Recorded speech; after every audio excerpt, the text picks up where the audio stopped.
হারানো সুর। সন্ধ্যার আলো ধীরে ধীরে ম্লান হয়ে আসছে। দূর থেকে ভেসে আসছে আজানের ধ্বনি। ফারিয়া বারান্দায় দাঁড়িয়ে তাকিয়ে আছে দূরের আকাশের দিকে। আকাশটা আজ খুবই মেঘলা। মনে হয় যেন তার মনের মধ্যে জমে থাকা দুঃখের মেঘগুলো আজ প্রকৃতিতে ছড়িয়ে পড়েছে। ফারিয়ার ছোটবেলাটা খুবই আনন্দে কাটছিল। বাবা মায়ের একমাত্র মেয়ে ছিল সে।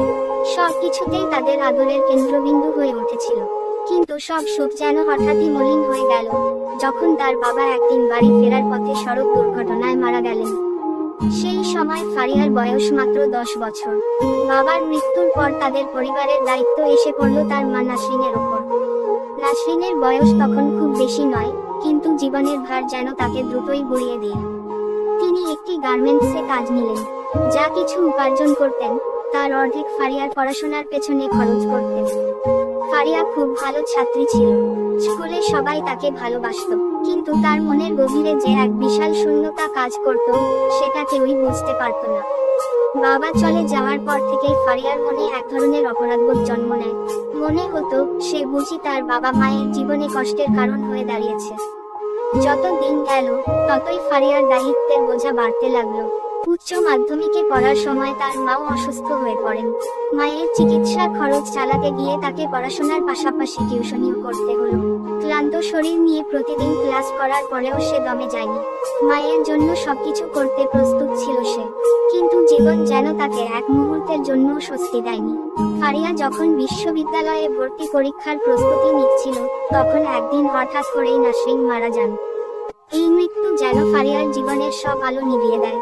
মাকে হারিয়ে সে একেবারে একা হয়ে পড়ে। পড়াশোনার খরচ চালানো তো দূরের কথা, নিজের থাকা খাওয়ার ব্যবস্থাও করতে পারছিল না। এরপর শুরু হয় তার সংগ্রামের নতুন অধ্যায়। এক বন্ধুর সহযোগিতায় সে একটি কল সেন্টারে কাজ পায়। দিনের বেলা ক্লাস আর রাতের বেলা অফিস, এভাবেই চলতে থাকে তার দিনগুলো। কিন্তু তার ভিতরে জমে থাকা কষ্ট তাকে প্রতিনিয়ত গ্রাস করত। ফারিয়া জানতো তার স্বপ্নগুলো পূরণ করার জন্য তাকে লড়াই চালিয়ে যেতে হবে। কিন্তু কখনো কখনো মনে হতো এই সংগ্রামের কোনো শেষ নেই। তার ভেতরের শূন্যতাটা যেন ক্রমশ বড় হয়ে উঠছে। একদিন অফিস থেকে বাসায় ফেরার সময় বৃষ্টিতে ভিজে পুরোপুরি ভেজে যায় ফারিয়া। ঠান্ডা লেগে সে অসুস্থ হয়ে পড়ে। এক সপ্তাহের ছুটি নিয়ে সে বাড়িতে বিশ্রাম নিচ্ছিল। সেই সময় হঠাৎই তার পুরনো ডায়েরিটি খুঁজে পায়। সেখানে বাবার হাতে লেখা কয়েকটি লাইন ছিল।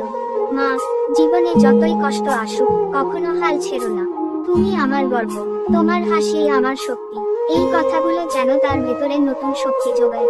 ফারিয়া বুঝতে পারে জীবনের প্রতিটি সংগ্রামের মধ্যেই কোনো না কোনো আলো আছে।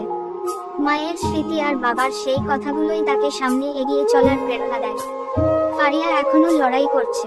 হয়তো তার জীবনের দুঃখের শেষ নেই, কিন্তু সে জানে এই লড়াইয়ের মাঝেই লুকিয়ে আছে তার জীবনের আসল সুর।